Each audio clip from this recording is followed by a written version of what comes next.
I'm Rida Fakhri. Welcome to We the People, a series which takes us across the United States of America to meet some of the people whose lives are being affected by the issues gripping this year's presidential election. The candidacy of Barack Obama has made race a central factor in the presidential campaign. From the time of slavery, African Americans have been one of the most disenfranchised groups in the U.S. Today, for the same work, African Americans may earn half as much as white Americans. They're more likely to get convicted and receive harsher sentences for the same crimes. Well, despite this grim reality, there is a new generation of African American students on the rise.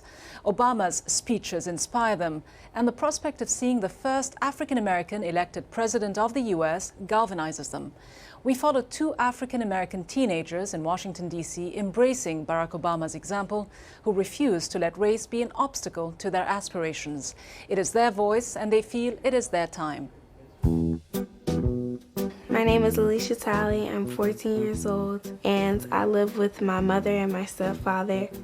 Alicia Talley defies racial stereotypes. An African-American teenager, she is the vision of what America's first viable black presidential candidate, Barack Obama, talks about. And today, what gives me the most hope is the next generation. The young people whose attitudes and beliefs and openness to change have already made history in this election. Today, many black students go to schools that are considered inferior to their white counterparts. This makes it hard for them to compete and to break out of a legacy of poverty. But not Alicia. She wants to be a leader for the future. Here comes John McCain. I'm very involved in politics. I love politics. I watch all the debates and stuff. Well, depends. Obama is a very inspirational speaker. I think he's a perfect example of what your speech should be for any debater. I'm a very argumentative person, so that's mainly why I like debate. Alicia is a member of the debate team at Woodstream Christian Academy, an elite private school in the suburbs of Washington, D.C.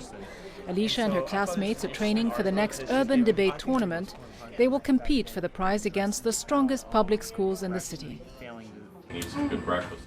Debate is a class. We have it on Mondays, Wednesdays, and Fridays. 7:30 in the morning, be here, and on the victory, right? On Saturday, we have our tournament. We're going to be debating against different schools. It's very important that we keep our streak going and keep showing that we're not just the average team, that we're the team that's going to strive and be the best and take number one.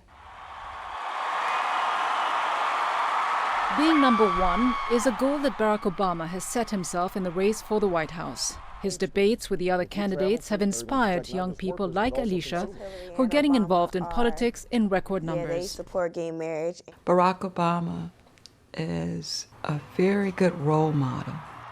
When Barack Obama speaks, kids are listening too, and I think the important thing is that he's reaching young people across the board, white and black.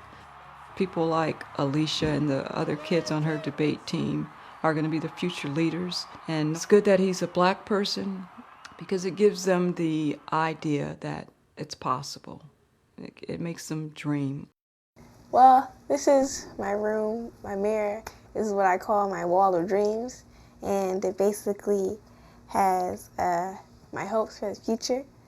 And this over here is my top 10 colleges and my someday profession, a constitutional lawyer, hopefully a senator later on. Because I think if I become a senator, I can get my voice heard. I'm very proud of my culture. I'm not ashamed of being African American, but don't really like to focus on the race factor. Aside from being taller than me, you look pretty good. The majority of the people in this area are African American. When I look around it, I do see that I'm more fortunate than other people.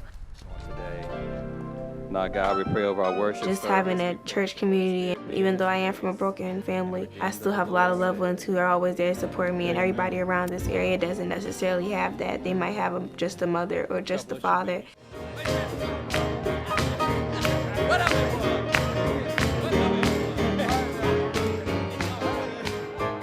Candace is one of my best friends. We're with each other 24/7. Travis, he's also very close to me. I think Some of the perceptions that are placed on us is that we're not going to succeed like everybody else is. We might be intelligent, but we're not as intelligent as our counterparts. I can take a plane, hop in the sky, fly. Alicia's not the typical urban black child. Melody's so sweet, make a tear try to... She's not allowed to dress like some urban children dress. She's not tattooed all over the place. She speaks proper English. So when Alicia's in DC, otherwise known as Chocolate City, to some of the urban kids, she's probably looked at as a rich suburban kid who may be trying to be white.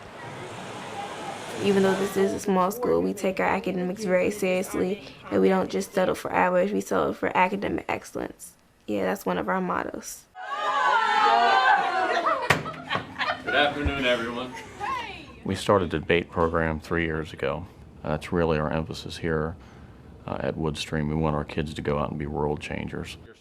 They want things to be different for them, and I think they are involved in politics for that reason. What topic did you guys choose to debate today in preparation for Saturday? DC Public Schools should discontinue the celebration of Black History Month. Okay, that's a good one. So again, you have 3 minutes for your opening statements. So Alicia Talley, announce yourself and what side you're debating, and then we'll begin. Candace, Travis, and I, we're the best team on the debate team. We complement each other well, and we're able to think on our feet quickly. I mean, a lot of debate issues that we tackle are in reference to crime and poverty and drugs and, teen pregnancy or whatever. So they're very much more informed, and their parents are very supportive of the debates. A lot of Black kids, they really don't do debate, but I really think it's positive. I really think it helps control your anger. I don't really have to really face racism because most of the environments that I am in are all Black. I go to an all-Black school, an all-Black church. I play on an all-Black basketball team. I think it's a lot different than the real world. In Candace's world, she is the majority. She doesn't know what it's like to be a minority, which is very different from how I grew up. Because Alicia and her classmates live in a sheltered environment, they know about racial issues from afar. All right, let me play my game, Bob. I and my husband, we don't talk about it. We don't say, well, this probably happened because you're Black. Early on, we had all of our kids in a public school. With my son, we felt like he needed to not be ashamed to be a Black male. He needed not to make excuses for wanting to excel and to succeed. He would make the honor roll, and there would be people there ready to beat him up at school, and we thought this is very unhealthy. And then the opportunity opened up here at Woodstream Christian Academy. When I was growing up, I always wanted to go to college, but my parents did not have the same expectations of me going to college as I have for Alicia. They were more involved in earning a living so that they could put food on the table, et cetera, et cetera. Okay, whereas with me and my husband, we understand the importance of education, and we have the financial means more so than my parents did to see to it that she can go. The biggest challenge to Alicia and her team comes from a prestigious inner-city public school, McKinley Tech. McKinley Tech has collected first-place trophies in previous debate competitions, and they expect to get one more in the coming tournament. My name is Alexis Harris. I go to McKinley Tech. Debate has influenced my life. It's helping me. It's like a background for becoming a lawyer. That's like my number one goal. Okay, my number two goal to be a lawyer. My number one goal is to be president of the United States. When I first heard about Barack Obama and Hillary Clinton running, I was like, oh man, now I'm not going to be able to be the first African American and the first female president. Today, many black families break under the pressure of low incomes and unemployment. 65% of black teenagers are led by a single parent, a third of black children live in poverty, and about half of them drop out of high school. But Alexis believes in opportunity and education. She has what Obama calls the audacity of hope that sets her far apart from her father's generation. When I was in high school, my counselor told me after she looked at my grades, she said, son, the best thing that you can do is get a skill because a career isn't for you. With Alexis, she has so many more opportunities than I had. I just wonder if she's going to make it out there, but I know she will. African Americans would probably say they expect more of me. Like they expect for our generation or my generation to go forth and be the best as you can be. They say that our generation is the generation of change. What we have seen is that America can change. That is the true genius of this nation. What we have already achieved gives us hope, the audacity to hope for what we can and must achieve tomorrow. I can make change. Kind of like Barack Obama, vote for change. That's kind of like what this generation is about. Change.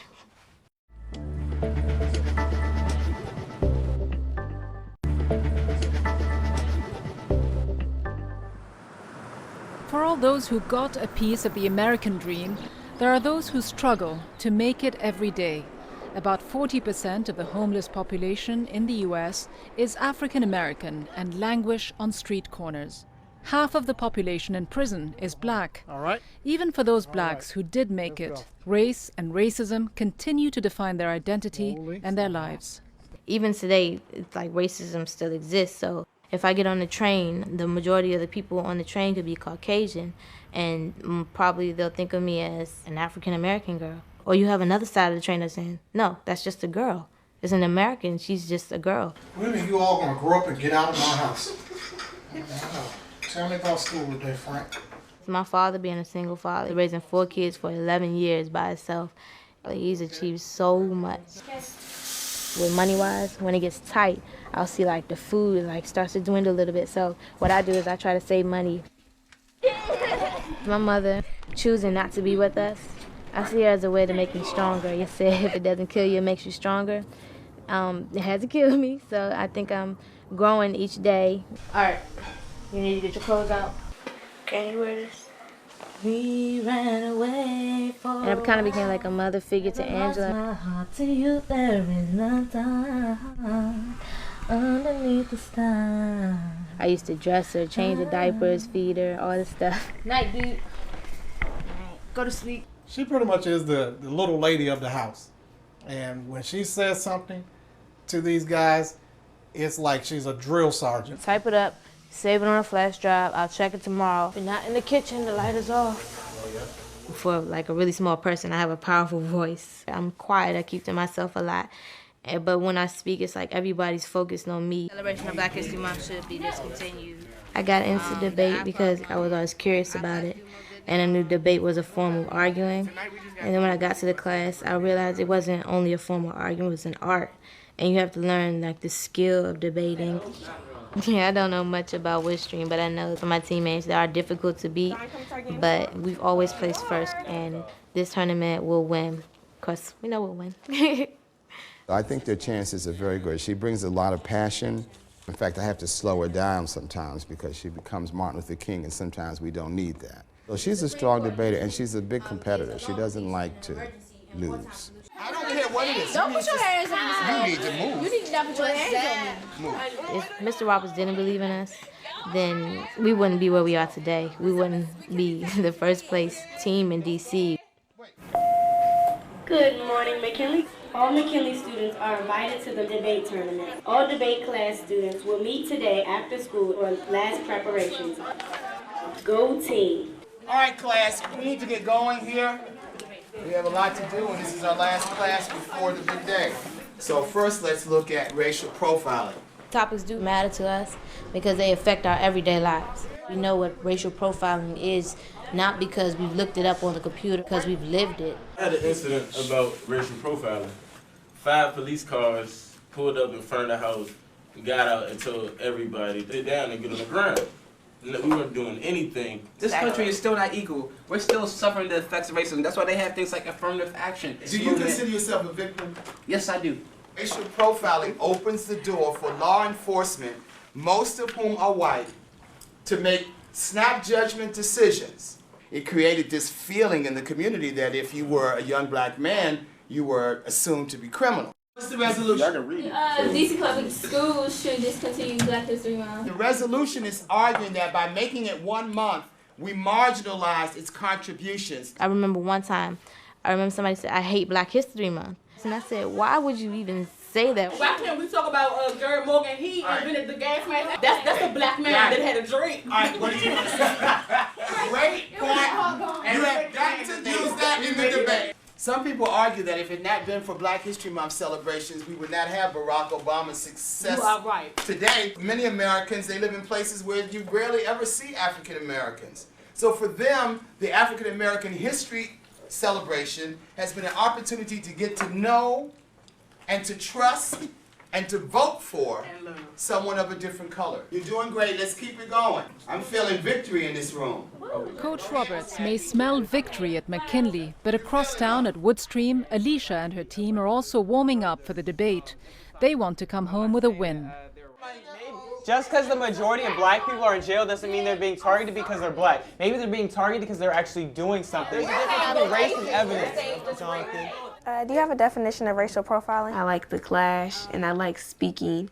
Is that a and yeah, it's just me time when I'm up there. Get to have all attention on me. Is it a made-up definition or did you get it from a reliable source? Well, why don't we just split the info tonight? I haven't read the article because it was like 25 pages. I need to work on my flowing. I don't flow very well. You don't flow at all. I do flow. Oh, what are we gonna wear? Oh yeah. We're losing our time. We need to have more strategy when it comes. I think other than that, I think we'll win. I really do. Okay, so I wrote down the things that we practice extremely hard.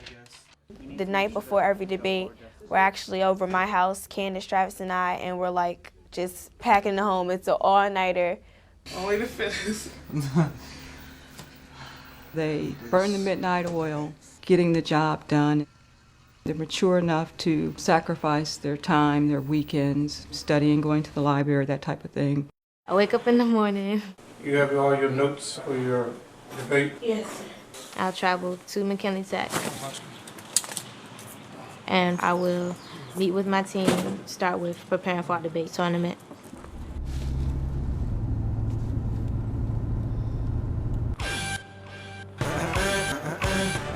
Yo, sometimes I have to question my ability. Is it really worth pursuing a career with no stability? Your adrenaline's pumping and you're just like really excited to debate. All the hard work's about to pay off. I stayed up all night. It better be worth something.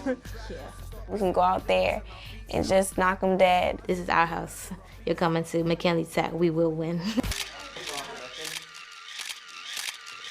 Traditionally, it wasn't a lot of people of color participating in debate.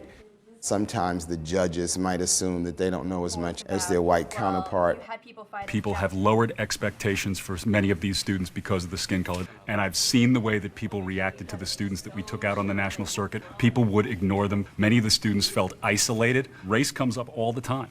We're working on breaking down those barriers. And Woodstream's a big deal because also there are class barriers that we're trying to break down, and that's what this is all about.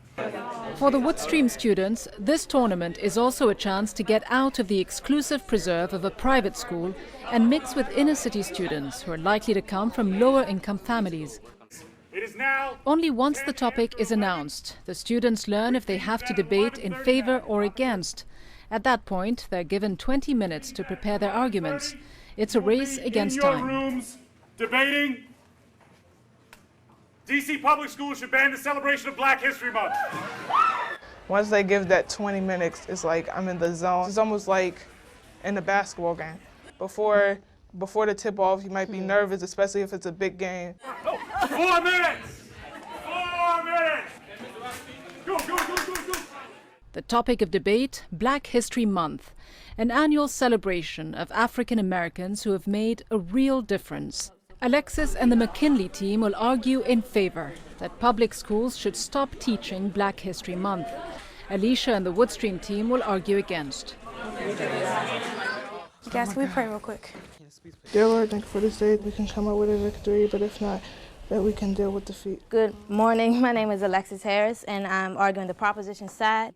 Yes, Judge, our history is too valuable to be simply pushed aside, but do you really believe that 1 month, the shortest month at that, is enough to cover the struggle, the pain, or what about the agony? We do not think so.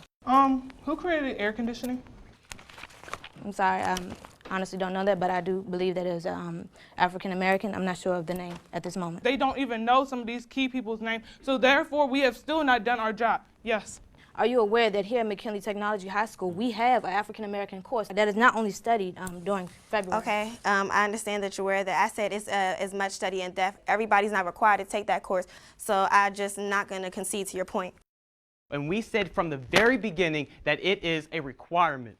Black history is the pain from not being thought of as a human being, the passion behind justice, and it's the tears that fall from your face when you're whipped by a white man who calls himself your master. But she just really set the tone for the debate, and she put the standard that we had to climb up to. I think they did an excellent job. The best debate that I've ever been in, really. It was a lot of emotion.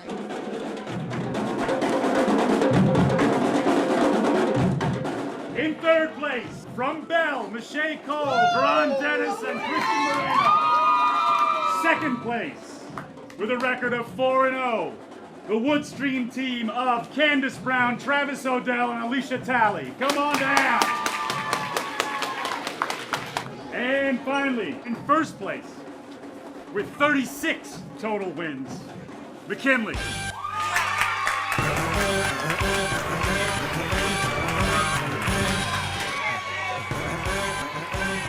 I used to say I want to be like Venus Williams or Serena Williams. Then I got a little bit older and I said, no, I want to be like Oprah Winfrey. And then I got older and I was like, no, I want to be like Barack Obama, or I want to be like all these people that you see in the media. No, I don't want to be like any of them. I want to be me. I want to be the first Alexis Harris. That's what I want to be.